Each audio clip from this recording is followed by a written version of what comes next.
এই যে আমি খুব সুন্দর করে গরুর পায়া বা নেহারি রান্না করেছি।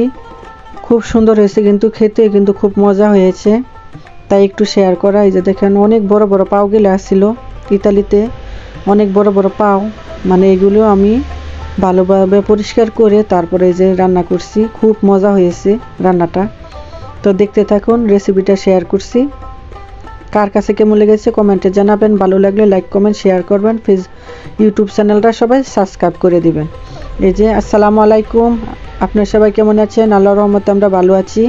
এই যে আমি খুব সুন্দর করে পরিষ্কার করে বেছে তারপরে এই যে নিছি পায়াগুলো। এই যে দেখেন খুব সুন্দর করে আমি ধুয়ে পরিষ্কার করে তারপরে এই যে আমি বসাই দিব আর কি। গরুর পায়া বা নেহারি যাই বলেন, খুব সুন্দর করে পরিষ্কার করে নিতেছি, দেখতে থাকুন। এই যে আমি চুলার মধ্যে পাতিলে পানি বসাই দিছি, পানির মধ্যে এগুলো আমি দিয়ে দিয়েছি। আস্তে আস্তে সব উপকরণগুলো দিয়ে দিব। এই যে পেঁয়াজ, হলুদ, তারপরে কাঁচামরিচ দিয়ে দিব, ধনিয়া, এই যে স্বাদ মতো লবণ, তারপরে যে এটা হচ্ছে মশলা আর কি, পাঁচমিশালি মশলা। অনেকগুলো কাঁচামরিচ দিয়ে রান্না করব। এই যে কাঁচামরিচ দিয়ে দিলাম অনেকগুলো কুচি। এখন আমি সব ঢেলে দিব আস্তে আস্তে।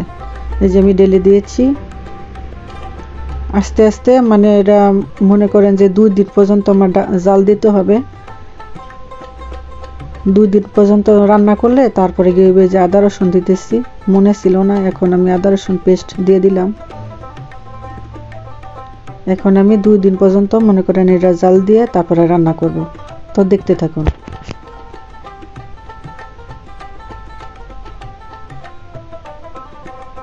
খুব সুন্দর করে তারপরে এই যে রান্না করে নিতেছি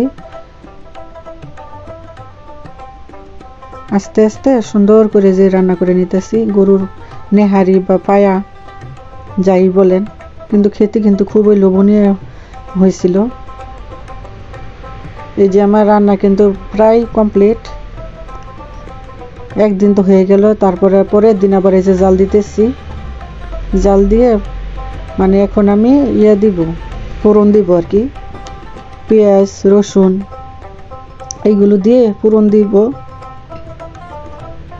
এই যে ফোড়নও দিয়ে নিচ্ছি, হয়তো এটা স্কিপ হয়ে গেছে গা। এই যে দেখেন ফাইনাল লুকটা খুব সুন্দর কিন্তু হয়েছে। আমি ফোড়ন দিয়ে নিচ্ছি, খুব সুন্দর হয়েছে কালারটা, মানে এত সুন্দর হয়েছে। এখন আমি ধনিয়া পাতা কুচি দিয়ে দিব। ধনিয়া পাতা কুচি দিয়ে পরিবেশন করে নিব। কিন্তু খেতে এত মজা হয়েছে, এখন আমার মুখে লেগে আছে। মানে অনেক মজা হয়েছিল, খেতে খুব মজা হয়েছিল। কার কাছে কেমন লেগেছে সবাই কমেন্টে জানাবেন। ভালো লাগলে লাইক কমেন্ট শেয়ার করবেন। ইউটিউব চ্যানেলটা সবাই আমাকে সাবস্ক্রাইব করে দিবেন। আমি নতুন, সবাই আমাকে একটু সাপোর্ট করবেন।